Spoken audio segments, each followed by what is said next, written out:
பேப்பரை பார்த்தாலும் டிவியை திருப்பினாலும் 1,00,000 கோடி ஊழல் 2,00,000 கோடி ஊழல் அப்படின்னு தான் நியூஸ் வருது. இந்த பணத்தெல்லாம் கொள்ளையடிச்சு நீங்கள் என்ன பண்ணுவீங்கன்னே தெரியல. ஒருவேளை பசி எடுத்தால் பணத்தை வறுத்து தின்றுவீங்களான்னு தெரியல. உங்களுக்கு ஓட்டு போட்ட ஒவ்வொரு பாமரனும் இன்னைக்கு எவ்வளோ கஷ்டப்படுறான் அப்படின்றத நீங்கள் பார்க்குறீங்களா, பார்க்கலையா, உங்களுக்கு தெரியுமா, தெரியாதா, இல்லை தெரிஞ்சும் கண்டுக்காமல் இருக்கீங்களா அப்படின்னு தெரியல. இந்த ஐயாவுக்கு வயசு 65, 2 பிள்ளைங்க. ஒரு புள்ள பைக் ஆக்சிடெண்ட்டில் கண் பார்வை இழந்துட்டான். ஒரு பொண்ணு அது கல்யாணம் பண்ணி கொடுத்தாங்க. அவன் புருஷன் குடிச்சுரா போய் அந்த பொண்ணை வாழா வட்டி ஆக்கி விட்டான். ஆனால் வீட்டில் ஓய்வெடுக்க வேண்டிய வயசில் இந்த ஐயா உழைக்கிறாரு. காலையில் 9 மணிலேருந்து நைட்டு 9:30 வரைக்கும் உழைக்கிறாரு. அவருக்கு எவ்வளோ தெரியுமா கூலி? வெறும் 50 ரூபாய். ஒரு நாளைக்கு 300 ரூபாய்க்கு சுண்டல் விற்றாருன்னா 50 ரூபா கிடைக்கும்.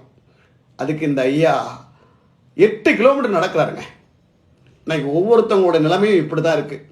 ஆனால் நம்ம ஒவ்வொரு செய்தியெல்லாம் பார்க்குறப்போ வயிறு எரியுது. இதுக்காக நாங்கள் ஓட்டு போட்டோம், இதுக்கு அவங்கள தேர்ந்தெடுத்தோம் சொல்லுங்கள். இன்னைக்கு பல பேர் குடிச்சுரா போய் சாவுறோம். அதுக்கு காரணம் நீங்கள் தான். இந்த குடியை நிப்பாட்டுங்க, டாஸ்மார்க்கை மூடுங்கன்னா கேட்கறது கிடையாது. எவனா ஏதாவது கேட்டான்னா உடனே அரெஸ்ட் பண்ணுறது, கூட்டு போய் கையை காலை ஒடிக்கிறது. மக்கள் மேலே கொஞ்சமாவது அக்கறை வச்சிங்கன்னா மட்டும்தான் இந்த நாடு நல்வழி வரும். பல ஏழைகள் பசியோடையும் பட்னியோடையும் தூங்குறாங்க. தயவு செய்து சொல்கிறேன், பேப்பரை பார்த்தாலும் டிவியை திருப்பினாலும் 1,00,000 கோடி ஊழல் 2,00,000 கோடி ஊழல் அப்படின்னு தான் நியூஸ் வருது.